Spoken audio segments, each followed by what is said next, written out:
साथ एक खतरनाक इलाके में जहाँ लोग रोज क्राइम के डर में जी रहे हैं। सालों से वहाँ एक अजीब गुंडा राज चल रहा है। उसी इलाके के एक फ्लैट में हम टॉम को देखते हैं जो कंप्यूटर पर गेम खेल रहा था। बाहर से अजीबोगरीब डरावनी आवाजें आ रही हैं तो उसने हेडफोन्स लगा लिए ताकि उसे कुछ सुनाई न दे। अगली सुबह टॉम गली से गुजर रहा था, तभी उसकी मुलाकात डैनी से हुई। डैनी ने उसे MP3 प्लेयर दे दिया जो टॉम ने मांगा था। स्कूल में टॉम का ध्यान पढ़ाई से हटकर लूसी के ऊपर था। वो बहुत समय से लूसी को पसंद करता है। क्लास के बाद लूसी उसके पास आई और बोली कि मुझे थोड़ी साइंस पढ़ा दोगे, केमिस्ट्री में बड़ी दिक्कत हो रही है। लूसी को अचानक अपने सामने देखकर टॉम हक्का बक्का रह गया। तब यूजीन वहां आ गया और टॉम को चिढ़ाने लगा कि एक लड़की से ठीक से बात भी नहीं कर सकता तू। लूसी ने गुस्से में उससे कहा कि बकवास बंद कर। फिर उसने वापस टॉम से कहा कि मुझे चार्ली के घर पर मिलना ताकि हम साथ में पढ़ सकें। टॉम मान गया और अपने घर की ओर चल दिया जहां वो अपनी दादी के साथ रहता है। घर जाकर टॉम अपनी दादी नैन्सी के साथ बैठ गया।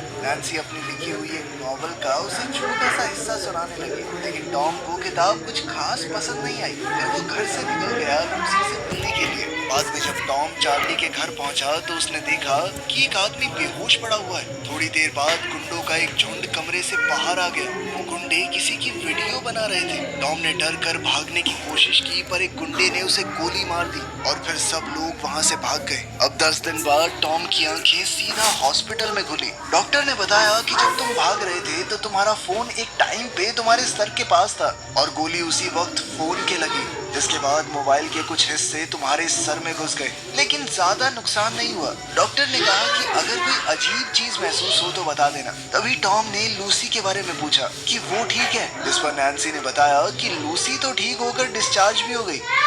टैक्सी में जाते वक्त ड्राइवर टॉम को अजीब सी तरह से देख रहा था। इस बात से टॉम थोड़ा चिढ़ गया। जब उसने चलते हुए मीटर की तरफ देखा तो कुछ अजीब सा एहसास हुआ। फिर वो दोबारा से बेहोश हो गया और जब होश में आया तो अपने बेड पर पड़ा था। सुबह नैन्सी को टॉम की चोट थोड़ी ठीक लग रही थी। उसने कहा कि बेटा लूसी से भी मिलाओ तुम। टॉम कुछ फूल लेकर लूसी के घर गया। लूसी के भाई बेन ने उसे देखा तो अंदर भेज दिया। उन दोनों के बीच बातचीत शुरू हुई और टॉम ने माफी मांगी कि जब वो लोग तुम्हारे ऊपर हमला कर रहे थे तो मैं वहां से भाग गया, लेकिन लूसी ने कहा कि कोई भी होता वो यही करता, अकेले निहत्थे तुम क्या ही कर लेते उनका।